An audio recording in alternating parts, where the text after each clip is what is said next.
Video बनाई थी एक उर्फी जावेद, जो एक इसकी तरह थर्ड क्लास है, वो भी इस्लाम के बारे में गोबर गलाजत उगल रही थी। अधनंगी औरत वो भी एक है, ठीक है। तो ये बोल रही थी मुझे भी पसंद नहीं है उर्फी जावेद जिस तरह के कपड़े पहनती है, मुझे भी पसंद नहीं है। इनका देख लीजिए, ये है उर्फी जावेद पर उंगली उठाने वाली। मतलब सिर्फ ऐन और गैन में नुक्ते का फ़र्क और कुछ नहीं। पर मैं तो अब वो नुक्ते का फ़र्क भी हटा ही रही हूँ। जो ऐन ये वही है गैन, इनमें भी नुक्ता नहीं बिल्कुल। बड़ी आई एक्सपोज करने वाली। चल, ये सब क्या देखना पड़ रहा है? अच्छा है मैं अंधा हूँ। सबसे बड़ी और सबसे पहली बात, ये जो महिलाएं प्रोटेस्ट कर रही है हिजाब और बुरखे को लेकर के, ये खुद से कर रही है या इन्हें कोई करवा रहा है प्रेशर डाल के कि नहीं तुम लोग करो? सबसे बड़ी और पहली बात, ये जो बुर्का डालकर जो मुसलमानों के खिलाफ ही जहर उगलने आती है सोशल मीडिया में, तो ये खुद से कर रही है या इससे कोई करवा रहा है प्रेशर डालकर? तो जवाब भी मैं ही दूंगी, इससे कोई करवा रहा है, लेकिन प्रेशर डालकर नहीं, इसके बैंक अकाउंट में पैसे डालकर। इसके बैंक अकाउंट में पैसे डाले जाते हैं ताकि ये अपने घर में जो हैं, जो भी लोग हैं, उसका पेट पाल सके। और ये इस तरह से बुर्के पहन के आती है और लपेट के आती है और उसके बाद इस तरह से मुसलमानों के लिए जहर उगलती है। बाकी टाइम ये चड्डियों में घूमती है और इसके कपड़े तो खैर सोशल मीडिया में सबके सामने, कोई एडिटिंग वाली नहीं डालूंगी, कोई भी नहीं। जो तू कहेगी उसी को डालूंगी। मैं एडिटिंग नहीं करती, वो एडिटिंग नहीं करती। किसी को एडिटिंग करके नंगे कर दो, किसी का कार्टून वाला शक्ल बना दो, मैं वो नहीं करती। तेरी जो भी मैंने क्लिप उठाई है पूरी ओरिजिनल, जो तूने कहा है उसी को उठाया है और उसी पर बोला है, कोई एडिटिंग नहीं। इसकी एडिटिंग का बहाना मत, एडिट करके लोग मेरी डाल देते हैं। चल, इलेक्शन होता है या 15 अगस्त 26 जनवरी ऐसे खुशियों का डे होता है, पूरे भारतीयों का त्यौहार होता है, तब ऐसा कुछ होता है हमारे भारत देश में जिसे हमें शर्मिंदा होना पड़ता है। एग्जाम्पल के लिए मैं आप लोगों को कुछ बताना चाहूंगी दोस्तों। दिल्ली के अंदर चुनाव था, दिल्ली के अंदर एनआरसी और सीएए को लेके भारी मात्रा में लोगों ने प्रोटेस्ट किया था। सही कहा तूने। जब जब चुनाव होता है तब तब एक तमाशे सामने आ जाते हैं और तमाशे का वजह तूने नहीं बताया कौन होता है।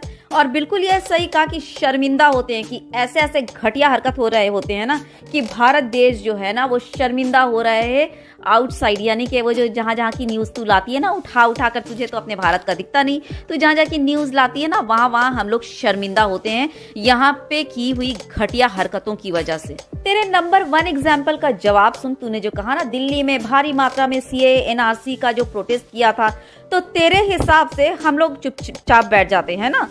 हम लोग यहाँ पैदा हुए, हम लोगों ने आज़ादी की लड़ाई में जो है हम लोगों का ज़्यादा योगदान रहा, और हम लोगों को कोई देश से बाहर, हम हमारे अपने ही वतन से कोई देश से बाहर निकालने की बात करे और हम लोग चुपचाप बैठ जाएं, है ना। बहुत इंसाफ किया जा रहा था, सिर्फ मुसलमान ही आंख में चुभ रहे थे और सिर्फ मुसलमानों के लिए ही वो जो सीए एनआरसी लेके चलाया गया और हम लोग चुपचाप बैठ जाते। तेरे बोलने का मकसद ये है ना, इतने जूते मारूंगी ना सुधर जाएगी, इतने जूते। ये बड़ी अच्छी बात कही आप। वो प्रोटेस्ट जो था ना वो हक की बात चल रही थी। आई बात समझ?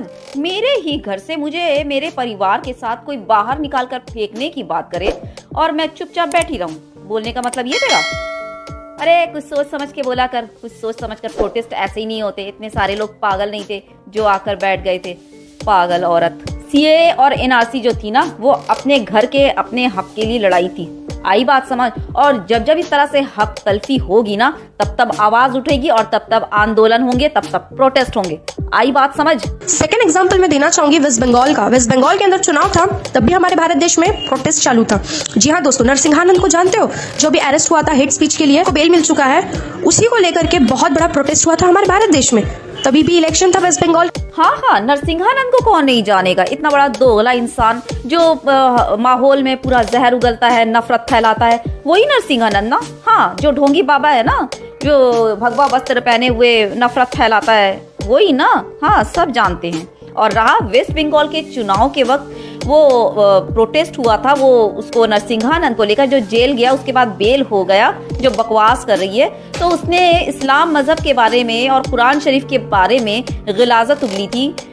कोई अगर जो इस्लाम धर्म के बारे में बोला गया था, अगर कोई हिंदू धर्म के बारे में बोल देता तो क्या हिंदू जो है, हिंदू भाई जो है वो चुप बैठते? नहीं बैठते चुप। ये जो मुसलमानों ने किया ना, इससे कई गुना ज्यादा हिंदू हंगामा करते। बात समझ आ रही है? तो जहाँ जायज होगा, जहाँ हक होगा, वहाँ आवाज उठेगी हक की। आई बात समझ? तेरे नरसिंहानंद बाबा की हिम्मत कैसे हुई, जुर्रत कैसे हुई इस्लाम के खिलाफ जहर और गलाजत उगलने की, और सबसे बड़ी बात हमारे हुजूर सल्लल्लाहु अलैहि वसल्लम की शान में गुस्ताखी करने की। और तुझे लगता है कि हम लोग चुप बैठ जाए सुनकर? हाँ, तेरे जैसे जो है ना दोगली औरत की चुप बैठ सकती है, क्योंकि तू जो है ना मुस्लिम तो है नहीं, मुसलमान को बदनाम करने के लिए बैठी है। तू मुस्लिम एक्चुअली है नहीं, अगर होती तो तेरे सीने में भी दर्द होता जो कि औरों के सीने में हुआ था और उस वक्त आवाज उठी थी। आई बात समझ? चल, बड़ी आई।